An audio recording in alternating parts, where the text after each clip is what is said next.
college, worried about his blood sugar levels, him taking his medicine, remembering if he took it or not, and when he took it, and we just can't remember.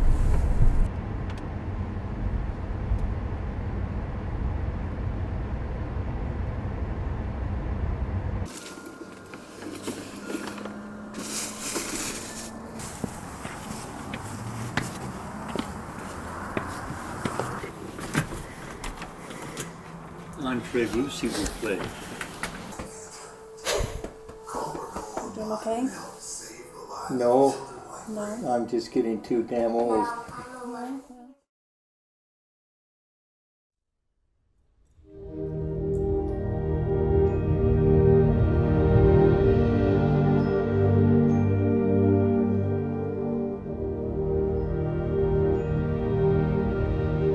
I mean, he grew up in a teeny tiny town, but they worked hard. You know, their house was a very tiny one-room schoolhouse that was turned into their home. There was an outhouse, and then beyond the field and the outhouse, which is what they had to use all growing up, they didn't have indoor plumbing. Beyond that was the barn, and that's where he had to practice his French horn. I don't know, I just enjoyed it, and it seemed to come naturally to me, and so even though it was difficult for my parents, practicing in a chicken coop wasn't too bad. In some ways, I was involved in working day in, day out on different farms, because we didn't have any property ourselves, you know, so I hoed beets and thinned beets and hauled hay. I started on the French horn. That was just suggested by the band director then. I was riding a horse in Riverside, Utah, and going across the baseball diamond that we had in school, and there were my two friends. And so I rode up to them and said, "What are you guys doing?" He says, "We're going to band. We're starting to play musical instruments." So they asked me to join them. So I rode over and tied up the horse, walked into the church house, and the local band director from Bear River High School was there recruiting kids. So he talked to me and I talked to him, and "Sounds like fun," I said, and so he said, "Well, go home and ask your parents." So I did, and they had no idea what music was all about, but they said yes, and so that's how I got started.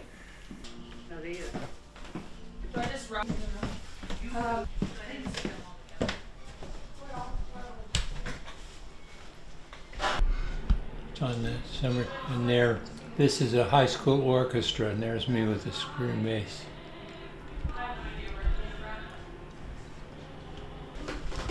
But this is Gareth Larson, who took over the music program and just did a wonderful job, and I became his assistant because I had a great high school band director, and he encouraged me all the way along.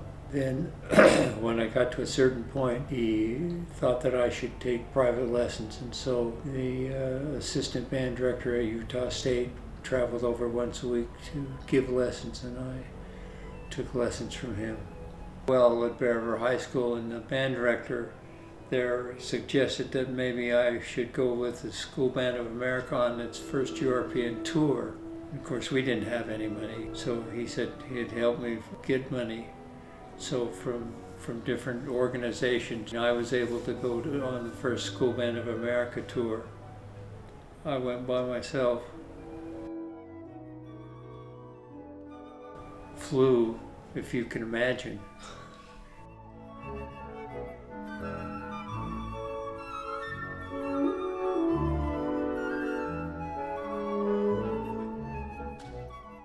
So Riverside Ward basically took care of what my parents couldn't take care of on a 2.5-year mission to Germany. The mission secretary who played drums said, "I hear you play bass, string bass." And I said, "Yeah," and he said, "Well, we've got one here in mission home. Why don't you come down and play a little bit for us? So we all went downstairs, and I picked up the bass and accompanied him. And about 5 minutes later, he said, "That's good. You're the bass player." Bass player for what? He said, "For the Mission Dance Band."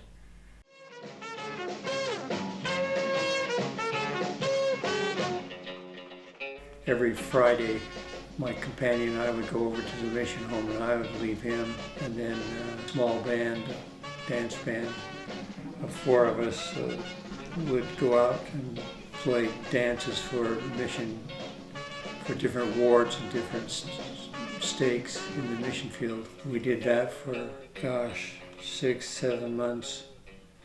I remember coming back and getting a job out in western Utah on a ranch out there, and so I'd go out and take care of my business, and then after that I'd practice my horn. What caused my future at Utah State was that I had no money, and my parents couldn't afford to put me through school, so I had a full scholarship in music to Utah State, and that's where I met my wife.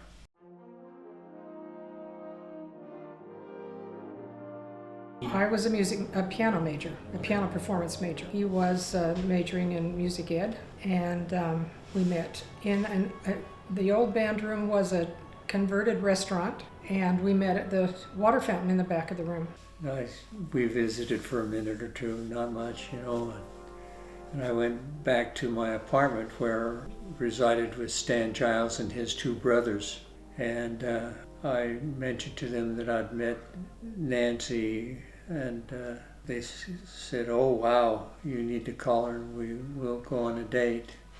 And so we went on our first date, and then it became more and more and more, till I finally asked her to marry me.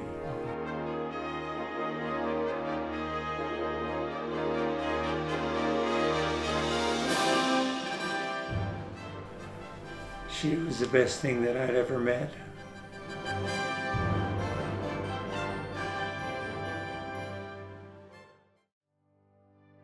And then, before I graduated, Max Dalby called me into his office and said, "I've got a job for you.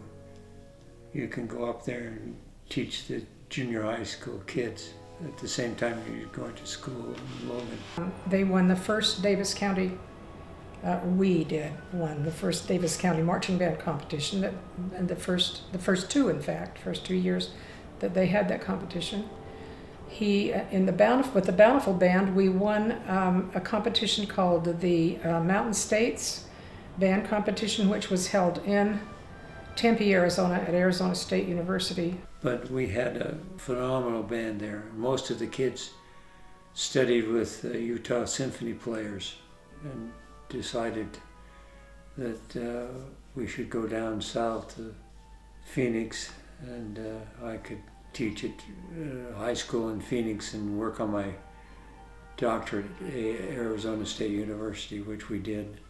We were encouraged to move over to California, where I taught for a couple of years, and then things changed there such I just didn't like it. So we moved everybody out in Pennsylvania, just across the river from Trenton, New Jersey. So I had a tough 5-minute drive to work. I don't know if he told you, but he founded the Eastern Wind Symphony.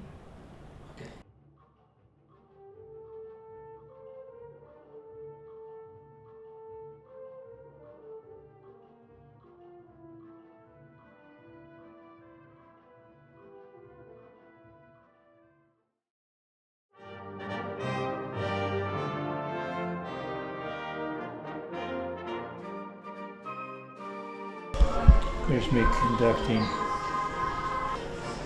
This was my band.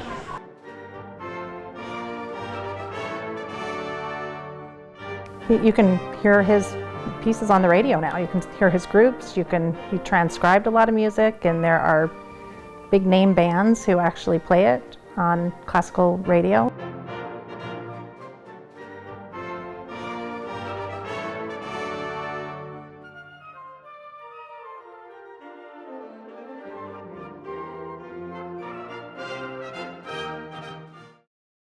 Nancy was able to handle it all. She's been the pillar of my life. If I were asked to play French horn right now, I wouldn't know how. I've been trying to put together my history. I think I'm on page 9 now. And I'm not really in good health at this point. I don't know what is the matter with me, but I'm just not the same person I was just a few years ago.